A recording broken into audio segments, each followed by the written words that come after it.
It's Wednesday, February 23rd, and this is Season 2, Episode 61 of the New England Casino and Gambling Podcast. Welcome to the New England Casino and Gambling Podcast, a production of AnytimeGambling.com, your complete coverage of New England casinos and recreational gambling. So you got your Dunkin's coffee ready? Because our next Wicked episode is going to be starting right now.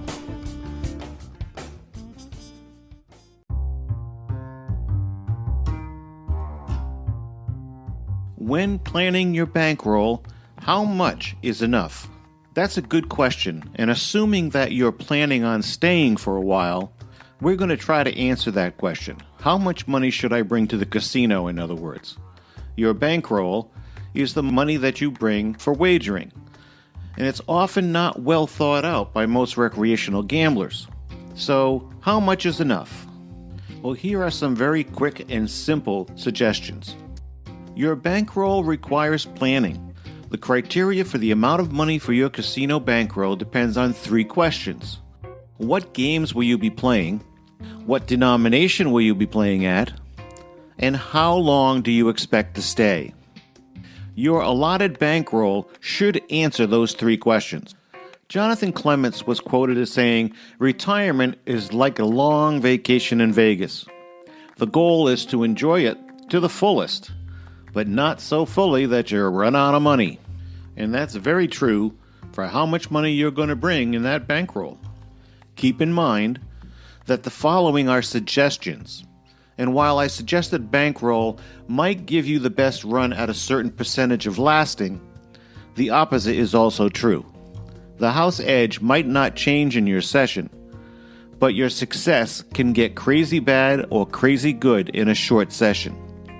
Remember, your casino bankroll requires planning. One of my favorite casino gurus, he's actually called the Casino Answer Man, is John Grakowski from Chicago. And he says concerning slots, as a general rule of thumb, you should have about 90% chance of staying in action for 3 hours on the slots, and your bankroll should cover 250 bets. So, for example, if you're betting 40 or 50 cents a spin on penny slots, a $100 to $150 bankroll gives you that 90% chance. If you're betting 75 cents on quarter slots, the bankroll needs to rise to about $187, and when you get to $3 per spin on those dollar slots, it's about $750. So remember, his suggestion is to cover 250 bets.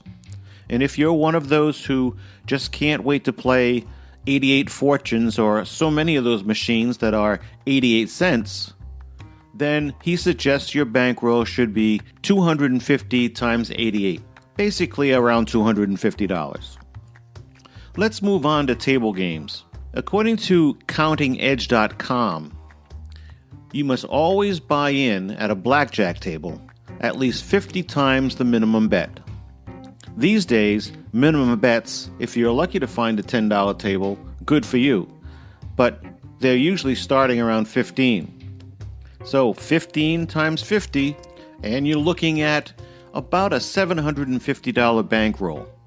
If you're lucky enough to find a $10 table, then you only need $500. Remember, these are suggestions that will help you to play 2 to 3 hours according to what the house edge offers. It doesn't take into account losing streaks or less than perfect strategy by the player. That quarter table of $25 a hand, well, you do the math, and it comes up to $1,250. And we're basing that on 3-2 blackjack. If it's 6-5 blackjack, your bankroll will need to be more. How about craps? It's my understanding to bring to the table 7 to 10 times the betting amount. So at a $10 table, which is about the lowest you can find these days, betting the pass line 3, 4, and 5 times odds, conservative play, you are going to be betting about $50, and that requires about $500 for a bankroll. Video poker. Playing 150 bets to cover 400 decisions per hour, which is the average player's speed with perfect strategy. So, if you're playing quarter video poker, 5 coins per play on a single line, equaling $1.25 times the 150 bets, that equals $187.50. So let's round it up to $200. Of course, the lower the pay table payout, the more you will need. For example, a higher volatility game like double-double bonus or triple-double bonus means a larger bankroll. And a matter of fact, concerning video poker, if you are playing more than a single line, while the pay table's payout percentage is the same, the additional hands that you have to play, whether it be 3 play, 5 play, 10 play, 100 play, that does cause an additional percent of volatility, which means you need even more in your bankroll. For example, if you're playing double-double bonus, 5 play, quarter, Ultimate X, that is a very high volatility mixture, and you are going to have to bolster your bankroll almost to 2 times as much as you were going to play. Finally, casino player writer Basil Nestor says blackjack and other table games are best played with a minimum of 50 bets. The only exception to this rule is Let It Ride, which requires 150 bets. For table poker, it's about 100 bets. And what he is saying basically only covers the ante-bets that you are made to play. But it doesn't count for any side bets.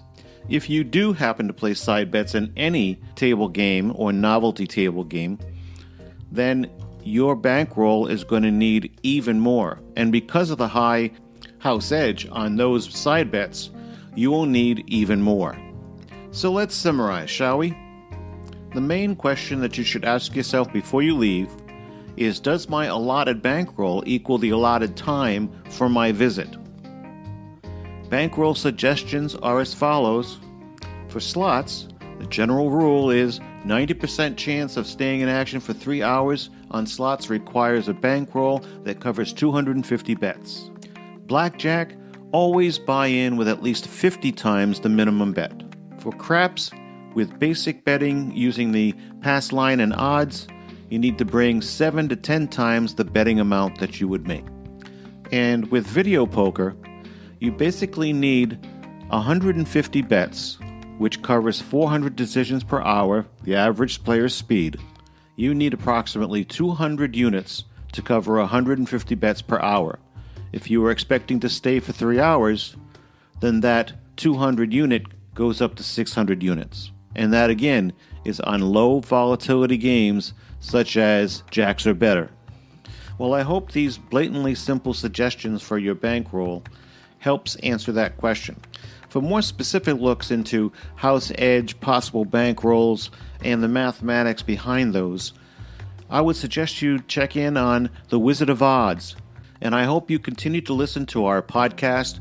Next week, we'll have our second guest for episode 62 on our New England Casino and Gambling Podcast.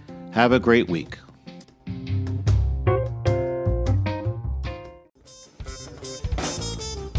Thanks for listening. If you enjoyed this episode, please share it with others and post about it on social media. You can follow me on Twitter at Anytime Gambling, on Facebook at both AnytimeGambling.com, and by following me, Robin Aubin. And don't forget our website called, well, what do you think? AnytimeGambling.com. Remember, the NE stands for New England. And as we say at NETG, embrace the math, not the myth. Thanks again, and I'll see you next time.